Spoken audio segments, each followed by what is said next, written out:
Hello students, my name is Amreen. Previous class में हम पढ़ चुके हैं। मैंने आपको कुछ क्वेश्चंस दिए थे, आई होप आपने वो कर लिए होंगे। हम integers, natural number, whole number ये सब पढ़ चुके हैं। आज मैं आपको पढ़ाती हूँ इरेशनल नंबर्स।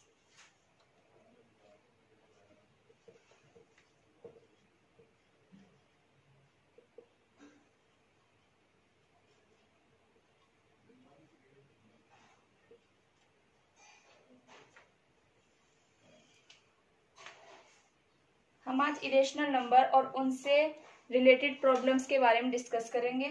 ठीक है, तो बेसिकली इरेशनल नंबर्स क्या होते हैं। देखिए, आपने पहले पढ़ा है कि कुछ डेसिमल्स ऐसे होते हैं जो टर्मिनेटिंग डेसिमल होते हैं और नॉन टर्मिनेटिंग रिपीटिंग डेसिमल होते हैं। तो एक क्वेश्चन यहाँ बनता है कि क्या कुछ डेसिमल ऐसे भी होते हैं जो ना तो नॉन टर्मिनेटिंग हो और ना ही टर्मिनेटिंग हो। ठीक है, यानी जो ना तो टर्मिनेटिंग हो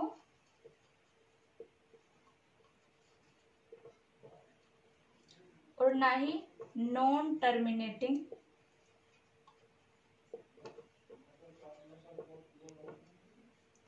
रिपीटिंग डेसिमल हो।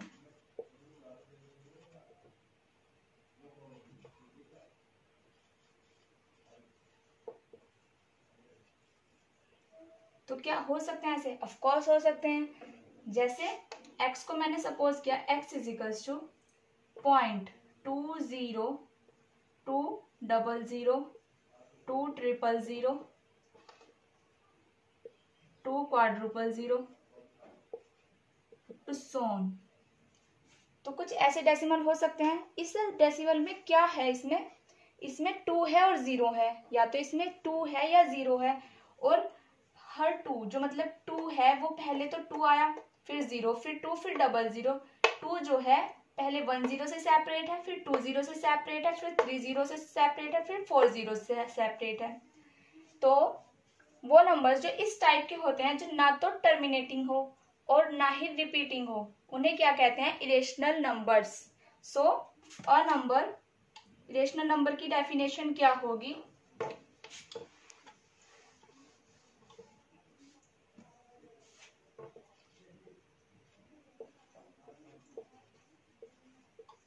A number is an irrational number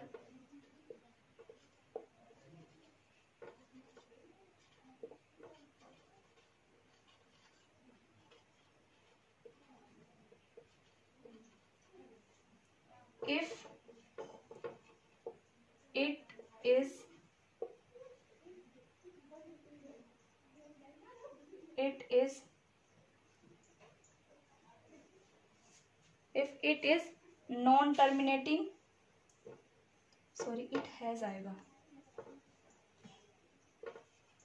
it has non-terminating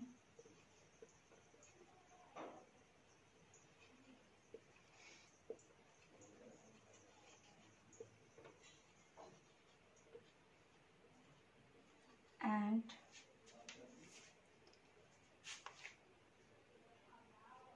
non-repeating decimal representation.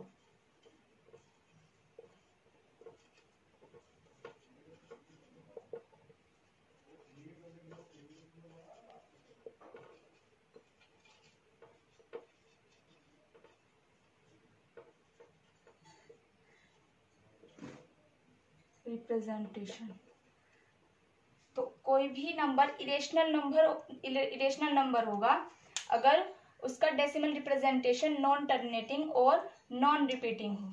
ठीक है, जैसे भी मैंने आपको एग्जांपल दिया, x is equals to 0.20200 up to so on, या फिर x इज इक्वल्स टू 0.1211।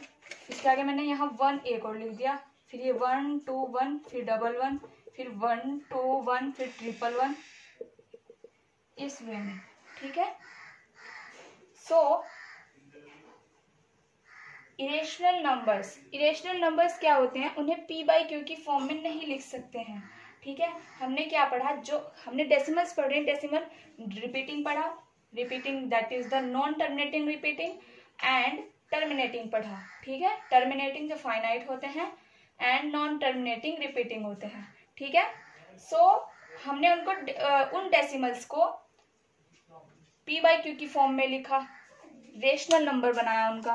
तो जो नंबर रेशनल ना हो वही तो इरेशनल होंगे, और रेशनल नंबर तो हम p बाई क्यू की फॉर्म में लिख सकते हैं। सो ऑब्वियसली इरेशनल नंबर वही होंगे जिन्हें हम p बाई की फॉर्म में ना लिख सकें। Get it? मैं यहाँ लिख देती हूँ, अइरेशनल नंबर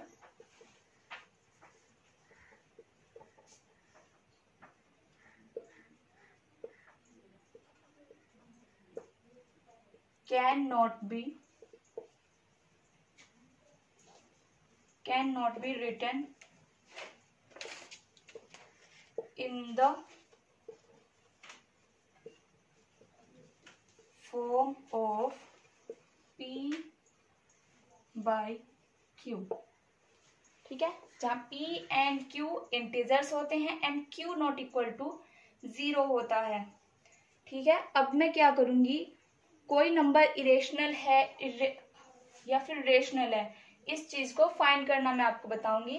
सो मैं इसको रफ कर दे रही हूँ यहाँ पर।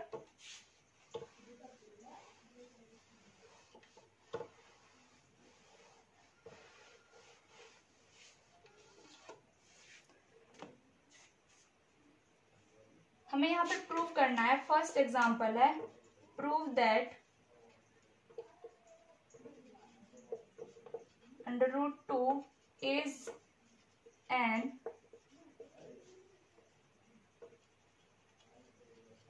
irrational number।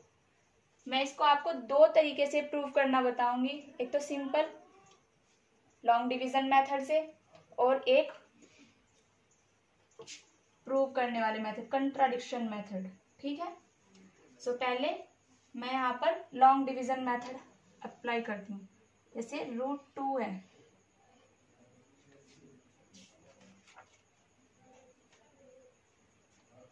मैंने यहाँ 2 लिखा, 2 के आगे पॉइंट लगा के मैं कितने भी जीरोस इंक्रीज कर सकती हूँ।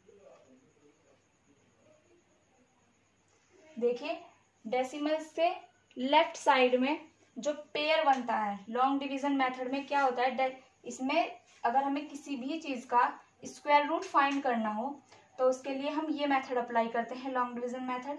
इसमें क्या होता है, अगर डेसिमल में है कोई भी नंबर, डेसिमल के लेफ्ट साइड में तो पेयर लेफ्ट को बनते हैं और डेसिमल के राइट साइड में पेयर जो होते हैं वो राइट साइड बनते हैं। इस तरीके से अगर मेरे पास यहाँ 1 3 सपोज कुछ भी होता तो मैं पहले पेयर ये बनाती और पहले मुझे 3 के लिए सॉल्व करना पड़ता, फिर 12 के लिए।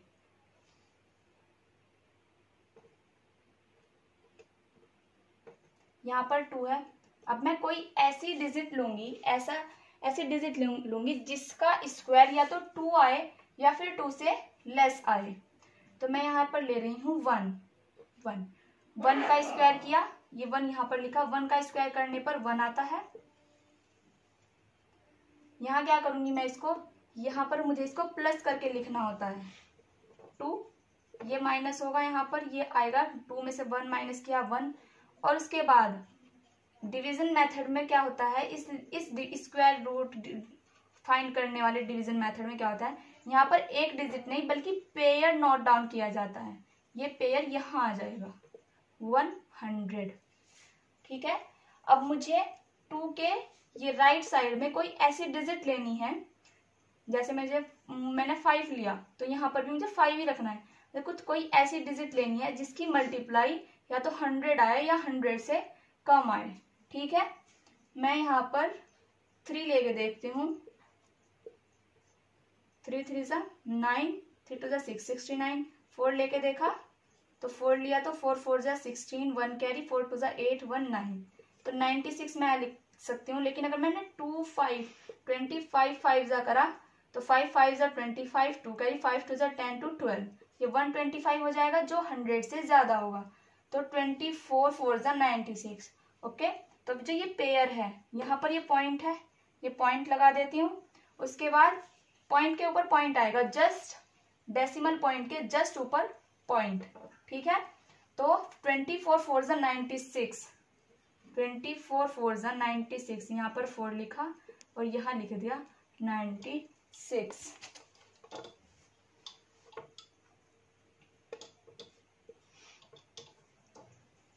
अब इसको माइनस करना है और इसको ऐड करना है। 4 4 8 2, ये 8 को थोड़ा यहाँ पर खिसका देते हैं, यहाँ पर मेरा दूसरी डिजिट आएगी। 100 में से 96 को माइनस करना है। 10 में से 6 माइनस किया 4 और 9 में से 9 को माइनस किया 0, फिर 2 0 यहाँ पर आ जाएंगी। अब पॉइंट नहीं है, अब मुझे क्या करना है, इस 8 के राइट साइड में यहाँ पर कोई ऐसी डिजिट रखनी है जिसको यहाँ पर भी रखा जाए और यहाँ पर भी पुट किया जाए, यहाँ पर भी, और उनकी मल्टीप्लाई या तो 400 आए या 400 से कम। तो सबसे पहले 2 8 2 रखा मैंने। देखिए ये कैसे होता है। सबसे पहले तो मैं आपको ये बता दूं, मैं ये अंदाजा कैसे लगाया जाता है कि मेनली रखा क्या जाएगा। ठीक है, देखिए यहाँ पर 28 है, ये 400 है, मैंने इसकी फर्स्ट डिजिट ली, फर्स्ट डिजिट, और इसकी भी फर्स्ट डिजिट ली।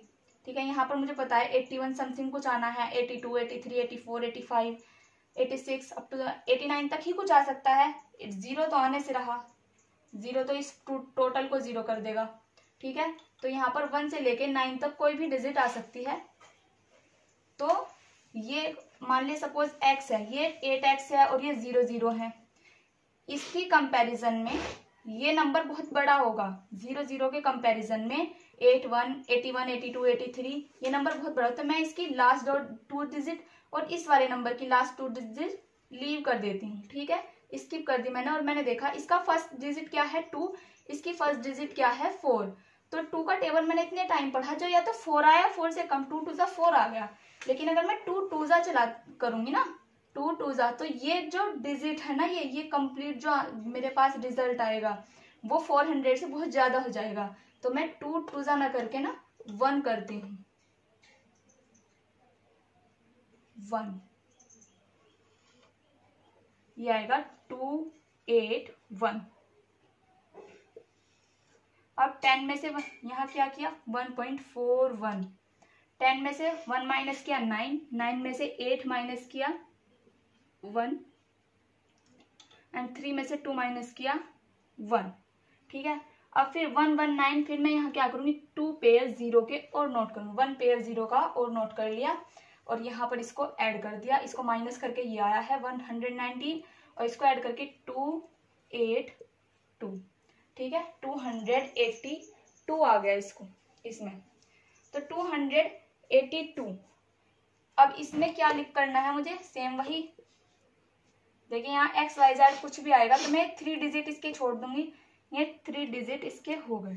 ठीक है, अब मुझे 2 का टेबल इतने टाइम रीड करना है कि या तो 11 आए या फिर उससे कम। तो 2 5 10 अगर मैंने करा तो 2 8 2 5 करूंगी तो क्या आएगा multiply, 5 5 25 2 carry, 5 2 10 2 12 1 carry, 5 8 40 and 41 4 carry, 5 2 10 and 4 14 14125 14125। ये तो इससे ग्रेटर आ गया।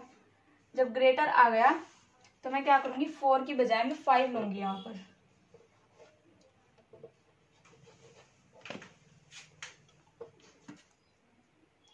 सॉरी 5 नहीं 4 5 की बजाय 4। ठीक है, 4 4 16 1 कैरी, 4 2 8 1 9, 4 8 32 3 कैरी, 4 2 8 एंड 3 11। ये आया 11296 112। तो 112 क्या आ रहा है, इससे जो है छोटा आ रहा है तो यहाँ पर लिया जाएगा 4। ये आया 11296। इसको अगेन माइनस करते हैं, यहाँ पर क्या लेना है 4 लिया है मैंने। 10 में से 6 माइनस किया 4 आएगा, 9 में से 9 को माइनस किया 0 आएगा, 8 में से 2 माइनस करेंगे तो 6 आएगा। ठीक है, देखिए ये थोड़ा बहुत नीचे आ गया है तो 1.414 आ गया है। अब मैं ये जो 604 है, एक और आ सकता है यहाँ पर, लीजिए मैं लिख देती हूँ ठीक है, इसको ऐड करके लिखना है 4 4 8 2 8 एंड 2।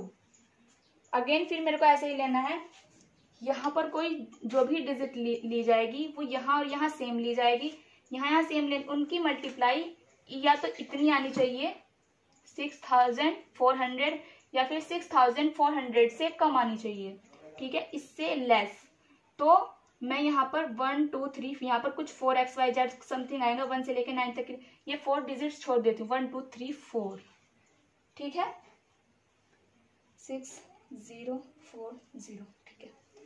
तो अब क्या किया देखिए 2 3 जा 6 आएगा, ये 2 और ये 6, तो 2 3 जा 6 आ सकता है, बिल्कुल आ सकता है। लेकिन मैंने क्या देखा, जो बाद की जो क्वांटिटी है 8 2 8 और जो यहाँ आएगा और इसकी बाद की क्वांटिटी 0 4 0 0, ये तो अभी से ही अगर मैं यहाँ पर 1 भी पुट करूँ ना 8 2 8 1, तो ये 0 4 0 0 से वैसे ही ग्रेटर आ रही है। तो मैं यहाँ पर 1 2 3 जा 6 का टेबल 2 3 जा 6 ना करके ना 2 2 जा 4 करती हूँ। देखिए 2 2 जा 4, 2 8 जा 16, 1 कैरी 2 2 जा 4 1 5, 2 8 जा 16, 1 कैरी 2 2 जा 4 एंड 1 5, ठीक है। देखिएगा मैं 2 3 जा यहाँ पर कर देती ना, तो जब 3 8 जा 24 होता, 2 कैरी होता, और 3 2 जा 6 होता, और 6 2 8 होता, तो यहाँ पर 8 आ जाता, जो कि इससे बहुत ज्यादा क्वांटिटी आ जाती। सो ये 2 2 जा 4 एकदम एक्यूरेट है। यहाँ पर 2 हुआ 1.412, ठीक है, 412 हुआ, इसको माइनस किया, फिर यहाँ पर लिख देती हूँ मैं इसको,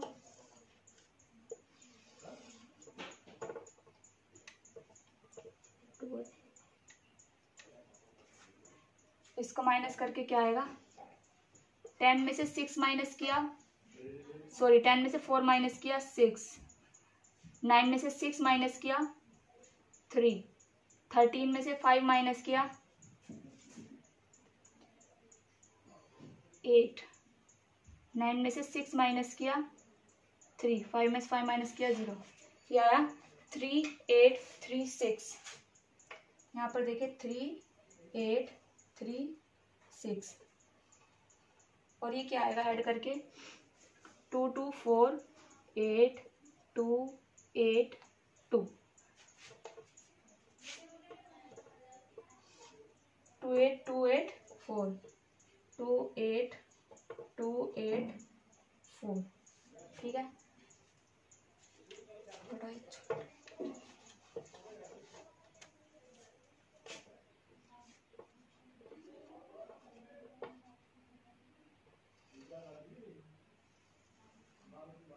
ये क्या है 3 8 3 6। अब देखिए यहाँ पर भी पेयर 0 का एक पेयर नोट किया जाता, अब मैं यहाँ पर उसको लिख लेती हूँ, ठीक है।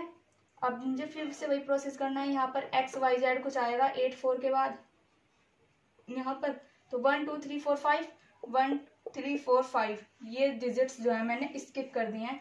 अब देखिए 2 और 3, इनमें से 2 का टेबल कितने टाइम पर आ जाएगी, 3 या 3 से कम आए, ऑफ कोर्स 1 टाइम,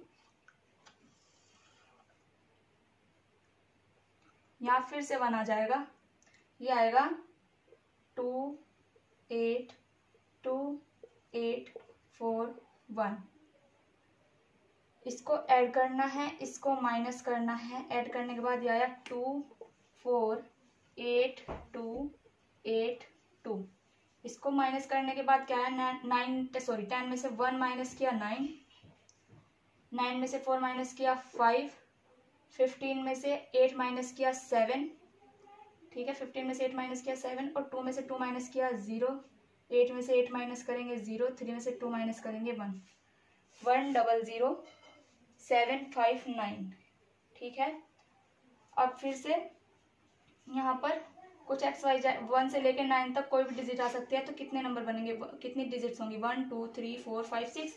इसमें भी यहाँ पर पेयर फिर नोट किया जाएगा 1 2 3 4 5 6,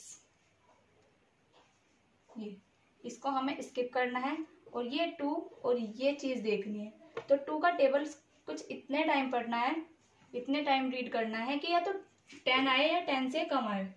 तो 2 5 10 आ सकता है वैसे तो, या फिर देखें अगर 82842 जो है वो इससे पहले ही बहुत ज्यादा ग्रेटर है नंबर, ये क्वांटिटी इस क्वांटिटी से बहुत ज्यादा है। तो 2 5 10, मैं 2 4 करके देखती हूँ। 2 8 2 8 4 2 मल्टीप्लाई बाई 4, सॉरी यहाँ पर 4 इंटू 4,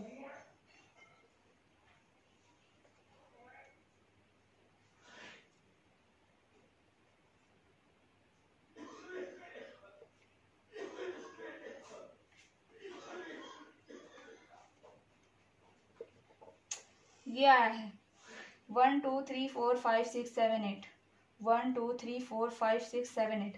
ऑब्वियसली इसमें भी 8 डिजिट है, इसमें भी 8 डिजिट है, लेकिन ये 10 हो रहा है और ये 11। तो 4 टाइम ना करके मैं इसको 3 टाइम करती हूँ। ये भी यहाँ भी 3, यहाँ भी 3,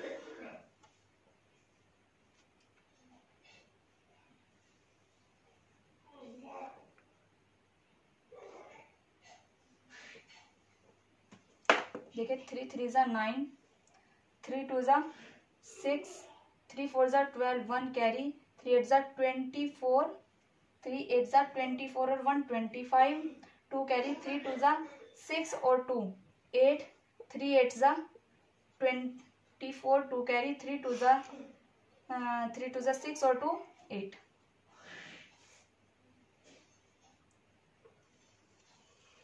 अब यहाँ पर इसको माइनस करना है और इसको ऐड करना है।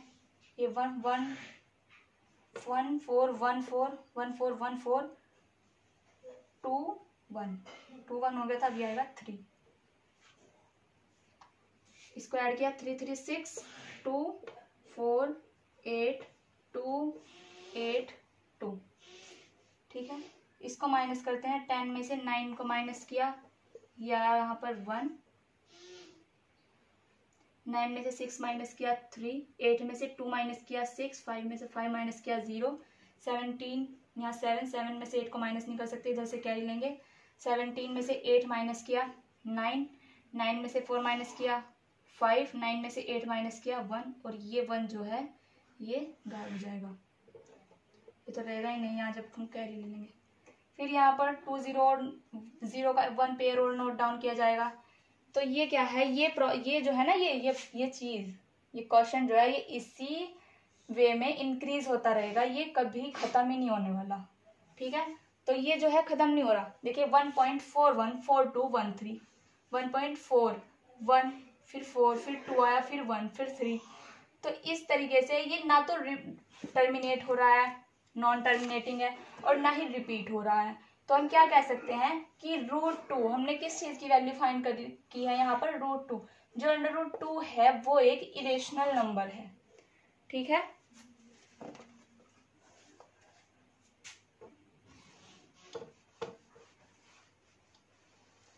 तो हम क्या करेंगे कि hence √2 is an irrational number, लिख सकते हैं आप इसको। अब मैं आपको कंट्राडिक्शन मेथड बताऊंगी, ठीक है। कंट्राडिक्शन मेथड में क्या होता है, सबसे पहले जो √2 है हम उसको रेशनल नंबर सपोज करते हैं कि √2 सपोज रेशनल नंबर है, और रेशनल नंबर किस फॉर्म का होता है, p/q की फॉर्म का। फिर हम रेशनल नंबर सपोज करने के बाद उसको एक इंटीजर बनाते हैं। इंटीजर बनाने के लिए √2 को अगर हमें इंटीजर बनाना है, देखिए 2 की पावर 1/2 होती है यहाँ, इसको मुझे इंटीजर बनाना है। इंटीजर बनाने के लिए मुझे क्या करना पड़ेगा, इसका स्क्वायर करना पड़ेगा। स्क्वायर करूंगी तो 1/2 इंटू 2 हो जाएगा 1/2, 2 की पावर 1/2 इंटू 2 होगा, 2 से 2 कैंसिल, ये आ जाएगा 2, और 2 जो है एक इंटीजर बन जाएगा। मेरे को इसको इंटीजर बनाना है। इंटीजर बनाने के बाद क्वेश्चन में देखिए, मैं आपको स्टेप वाइज बताती हूँ, ठीक है। मैंने लिखा है यहाँ लेट, सॉल्यूशन है ये इसका, या इसको हम इसका प्रूफ भी बोल सकते हैं, ठीक है। प्रूफ बोलना है तो मैं क्या कहूंगी, let √2 is a rational number. मैंने सपोज किया √2 is a rational number. Rational number क्या होता है, p/q की फॉर्म का होता है, ठीक है, मैंने यहाँ लिखा √2 is equals to p by q. ठीक है, where p and q are integers, p and q belongs to Z. ये बिलोंग्स टू जेड मतलब क्या है, p and q are integers हैं and q not equal to 0। और एक और मैं इसमें एक कंडीशन और क्या लूंगी कि P and Q have no common factor, P and Q have no common factor। No common factor का मतलब क्या है कि P and Q are coprime है, P Q कोप्राइम है, ये अपनी सिंपलेस्ट फॉर्म में लिखे हुए हैं। तो √2 is equals to P by Q। मुझे इसको इंटीजर बनाना है तो मैं क्या करूंगी, इसको मैंने इक्वेशन फर्स्ट कंसीडर किया, squaring on both side in equation first. Equation first में मैं स्क्वायर कर दूंगी दोनों साइड, ये आ जाएगा 2 और ये आएगा p² बाय q²। और इसको मैं सिंपल वे में कैसे लिख सकती हूँ, देखिए q² की मल्टीप्लाई इधर हो जाएगी तो 2 into q² is equals to p²। This implies p² is equals to 2 into q² आ जाएगा। p² की वैल्यू क्या आई है, 2q²। p² की वैल्यू 2q² आई है, इसका मतलब क्या है कि जो p² है, p² किसके इक्वल है, 2q² के। p² जो है, जो भी है x y z समथिंग जो भी, वो 2 का मल्टीपल है। ठीक है, p² जो है 2 का मल्टीपल है, ऐसे ही तो हम कह सकते हैं। और जो भी 2 के मल्टीपल्स होते हैं वो क्या होते हैं, even. So p² is an even integer, p² is an even integer. तो p² क्या है, एक इवन इंटीजर है। जब p² एक इवन इंटीजर है, देखिए मान लिया मैंने 4 लिया, 4 जो है 2 का स्क्वायर है, सॉरी 4 2 का स्क्वायर है, तो 4 जो है एक इवन इंटीजर है। लेकिन अगर मैं ये देखूं कि 4 किसका स्क्वायर है, 2 का, तो 2 भी तो एक इवन इंटीजर है ना। मैंने सपोज 16 लिया, 16 is equal to 4²। 16 even integer है तो ऑब्वियसली 4 भी तो इवन है ना। तो p² जब इवन इंटीजर है, so this implies p is an even integer. तो p भी क्या होगा, एक इवन इंटीजर हो गया। ठीक है, यहां तक नोट डाउन करने के बाद मैं इसको रफ कर देती हूँ। आई होप कि आप इस समझ में आ रहा होगा अच्छे से।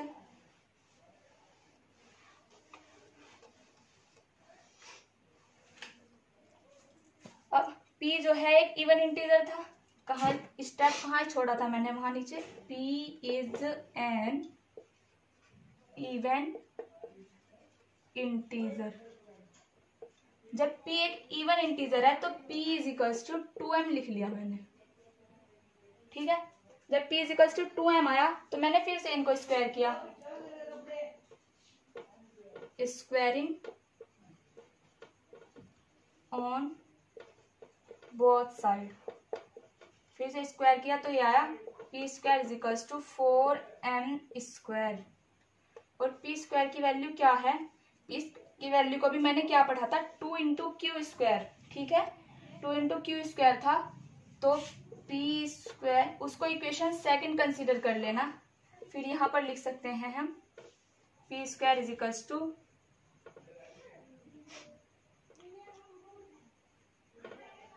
Since p² is equals to 2q² in equation second.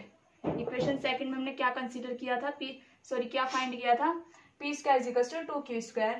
तो p² की वैल्यू 2q² है, तो यहाँ लिखा 2q² is equals to 4m²। 2 से 4 कैंसिल होगा, 2 2 जा 4, तो q² की वैल्यू आएगी 2m²। देखिए कैंसिल कैसे हुआ। बेसिकली बच्चों को जो है, स्टूडेंट्स कंफ्यूज होते हैं। देखिए ये 2q² है और ये है 4m²। ये यहाँ इसकी मल्टीप्लाई में है तो यहाँ पर डिवाइड होगा जाके, इसको 4m स्क्वायर को यहाँ तो क्यू स्क्वायर को मल्टीप्लाई कर रहा है, इधर जाके अगर देखिए अगर इधर प्लस में है तो उधर माइनस में जाता है। आप 8th क्लास में इस चीज को पढ़ चुके होते हैं। और अगर इधर मल्टीप्लाई में है तो दूसरी साइड इक्वल के साइड जो है वो डिवाइड कर देता है वहां जाके। तो 4m स्क्वायर इसको डिवाइड क्या करेगा 2, ठीक है, 2 2 ज़ा 4। अब आ गया होगा आपकी समझ में। तो q square is equal to 2m square आ जाएगा। अब सेम वही, तो जो क्यू स्क्वायर है वो 2 का मल्टीपल है। क्यों है 2 का मल्टीपल? क्योंकि इस क्यू स्क्वायर 2m स्क्वायर के इक्वल है और m स्क्वायर में 2 की मल्टीप्लाई हो रही है और ये कंप्लीट क्वांटिटी क्यू स्क्वायर के इक्वल है। तो जब ये कंप्लीट क्वांटिटी क्यू स्क्वायर के इक्वल है तो ऑफ कोर्स ये 2 का मल्टीपल है। कौन? क्यू स्क्वायर 2 का मल्टीपल है। और जब क्यू स्क्वायर 2 का मल्टीपल है तो q square is an even integer. तो क्यू स्क्वायर एक इवन इंटीजर हो गया। क्यू स्क्वायर एक इवन इंटीजर है। This implies Q is an even, तो क्यू भी क्या हो गया? एक इवन इंटीजर हो गया, ठीक है। क्यू एक इवन इंटीजर हो गया। देखिए जब भी दो मान लिया मेरे पास, एक तो 4 है, ये भी 2 है, जिसको मैंने ये 2 का मल्टीपल है, इसको मैंने p मान लिया। एक 6 है, ये q मान लिया। 4 और 6 दोनों ही इवन है। इवन है तो जाहिर सी बात है कि ये जो है 2 से कैंसिल हो सकते हैं, यानी इनका कोई ना कोई कॉमन फैक्टर, एटलीस्ट 2 इनका कॉमन फैक्टर जरूर होगा, ठीक है। p भी एक इवन इंटीजर, q भी एक इवन इंटीजर। तो मैं क्या करूंगी? Both p and q are even integers, ठीक है, and therefore have a common factor. तो उनका एक एटलीस्ट 1 कॉमन फैक्टर जरूर होगा। बट हमने क्या कंसीडर किया था? That p and q have no common factor, कि p एंड q के कोई भी कॉमन फैक्टर नहीं है। So p and q have no common factor, p and q जो है कॉमन फैक्टर नहीं थे। तो ये हो गया हमारे एजम्पशन का कंट्राडिक्शन। जब ये एजम्पशन का कंट्राडिक्शन हो गया, हमने p बाई q को क्या माना था? Rational number. √2 को हमने रेशनल नंबर कंसीडर किया था, उसको p बाई क्यू के इक्वल रखा। √2 को हमने इंटीजर बनाया। इंटीजर बनाने के बाद हमारी जो क्वांटिटी आई p square is equal to 2q square आई, और p भी एक इवन इंटीजर आया। सेम उसी प्रोसीजर में फिर मैंने q स्क्वायर लिया। देखिए 2m क्या लिखा है? p is an even integer, तो p is equal to 2m, यानी ये जो है एक 2 का मल्टीपल हो रहा है। मैंने q स्क्वायर को, छोड़िए इसको, तो ऐसे ही लिख देना है।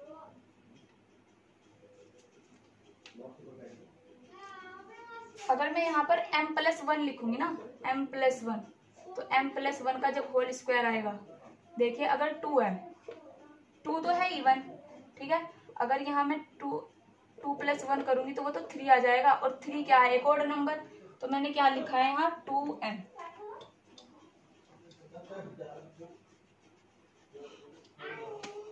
तो q भी क्या हो गया? एक इवन इंटीजर, ठीक है। लेकिन मैंने क्या, p भी एक इवन इंटीजर, q भी एक इवन इंटीजर, बट मैंने क्या कहा था कि p and q have no common factor. अगर ये इवन इंटीजर हैं तो जाहिर सी बात है इनका कोई ना कोई, एटलीस्ट 2 तो इनका कॉमन फैक्टर होगा ही। और p एंड q का कोई भी कॉमन फैक्टर नहीं था। मैं इसको रख करके नेक्स्ट आगे का पार्ट लिख रही हूँ।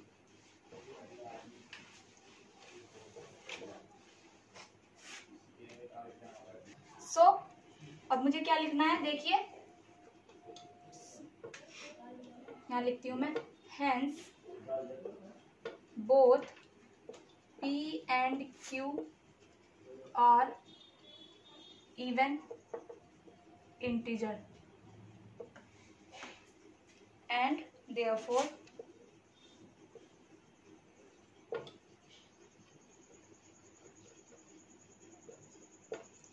have a common factor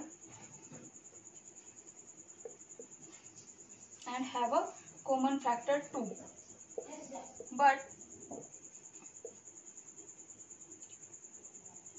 this contradict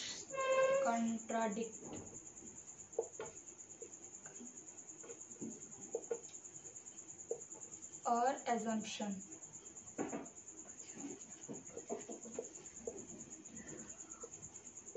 हमारा assumption क्या था, P एंड Q जो है उनका कोई भी कॉमन फैक्टर नहीं है, सो √2 इज एन इरेशनल नंबर।